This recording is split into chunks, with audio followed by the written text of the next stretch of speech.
Timnas Indonesia kini secara konsisten menunjukkan dominasinya. Bahkan hal ini mendapatkan pengakuan dari rival bebuyutan Vietnam yang menyebut pasukan Sintayong telah mengalami peningkatan signifikan dari sebelumnya. Sejumlah nama pemain naturalisasi yang ikut bergabung dianggap menjadi salah satu faktor utama. Sampai di titik ini, skuad Garuda dinilai Sohadok VN jauh lebih kuat ketimbang peringkat FIFA yang dihuni saat ini. Ranking 147 FIFA untuk Indonesia pada saat ini tidak sepenuhnya menggambarkan kekuatan tim besutan Sintayong. Demikianlah kata media Vietnam.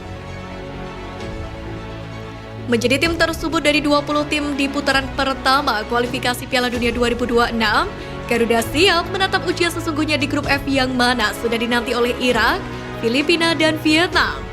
Tentu saja mereka bukan lawan yang mudah untuk Garuda. Apalagi Irak yang disebut sebagai salah satu tim terkuat di Asia. Begitu juga dengan Vietnam yang selalu jadi musuh bebuyutan skuad Garuda di berbagai kelompok usia. Sementara untuk Filipina memang tak diunggulkan, tapi tim yang satu ini tak bisa dianggap sebelah mata.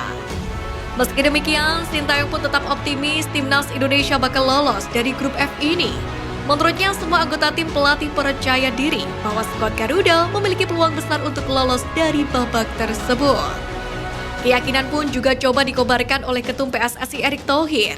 Ia menyambut optimis keberhasilan timnas Indonesia ke fase penyisihan grup kualifikasi Piala Dunia Zona Asia Piala Dunia 2026. Bagi Erick, skuad asuhan Sintayong bakal memberikan persaingan sengit terhadap Irak, Vietnam, dan Filipina. Erick juga menegaskan timnas akan bermain habis-habisan dan siap untuk tempur demi tiket ke putaran final kualifikasi. Ia juga optimis timnas Indonesia memiliki kualitas dan kapasitas untuk bersaing merebut tiket ke babak final kualifikasi. Keyakinan dan optimis yang besar juga tertanam pada diri para pemain. Kali ini Mark Klok menunjukkan mental Garuda yang luar biasa dan akan menunjukkan saat bertarung di grup F nanti. Kami adalah tim yang bagus, memiliki staf pelatih yang bagus, serta pemain yang sangat luar biasa. Selain itu kami juga berhasil meraih hasil yang bagus di babak kualifikasi sebelumnya. Kami akan bertandang ke Irak dengan penuh percaya diri. Kami pun berpikir bisa lolos ke babak kualifikasi selanjutnya. Tegas Mark Klok. Seandainya Indonesia lolos ke putaran ketiga, peluang untuk ke Piala Dunia makin terbuka lebar. Lantas, seberapa besar peluang Garuda untuk lolos ke putaran ketiga? Mengutip dari Starting 11, akan ada 2 tim yang diizinkan lanjut ke putaran ketiga. Namun untuk mewujudkan minimal finish di peringkat kedua. Dari fase ini akan ada 2 tim dari masing-masing grup yang akan lolos ke putaran ketiga sekaligus ke Piala Asia. Tentu saja 2 tim teratas yang akan lolos. Lalu bagaimana dengan nasib tim yang bukan 2 tim teratas? 2 tim yang berada di peringkat terbawah masing-masing grup hanya akan bermain di kompetisi nasional terkecilnya saja, alias otomatis gugur ke Piala Dunia 2026. Tapi Indonesia yang sepak bolanya sangat kuat dan bagus, rasanya mustahil gagal lolos ke putaran ketiga. Meski tidak mustahil mengincar juara grup, namun kemungkinan itu dirasa sangat tipis. Maka dari itu, Garuda wajib mengunci posisi runner-up jika ingin melenggang ke putaran ketiga dengan skenario mampu imbang lawan Irak 1 kali dan kalah 1 kali, dan imbang 2 kali melawan Vietnam dengan catatan Vietnam kalah 2 kali dari Irak dan Filipina kalah di semua laga. Akan tetapi, timnas Indonesia bisa dibilang mengawali kiprah di putaran kedua dengan skenario terburuk, yakni dengan bertamu ke kandang singa Mesopotamia. Irak yang menempati peringkat ke-69 FIFA bakal melakoni laga pembuka penyisihan grup F dengan kepercayaan diri tinggi. Pengkoleksi 1 trofi Piala Asia ini tidak tersentuh kekalahan di 4 laga terakhir.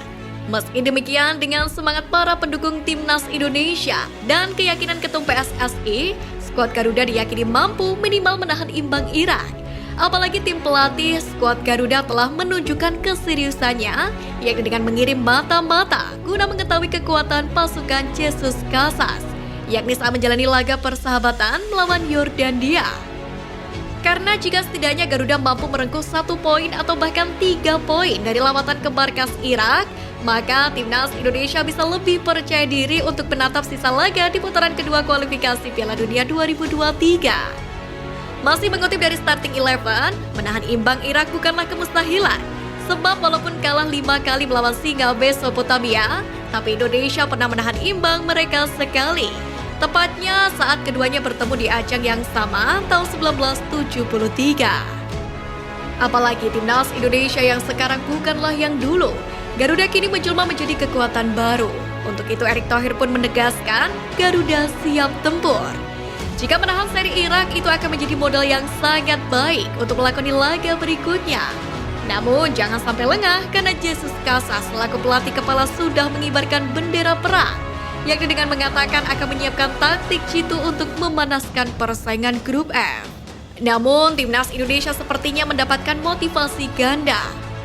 Karena pada kesempatan ini jika berhasil mengalahkan Irak, pelatih timnas Indonesia berpeluang mencetak sejarah, yakni sebagai pelatih pertama skuad Garuda yang mampu menjinakkan kekuatan singa Mesopotamia.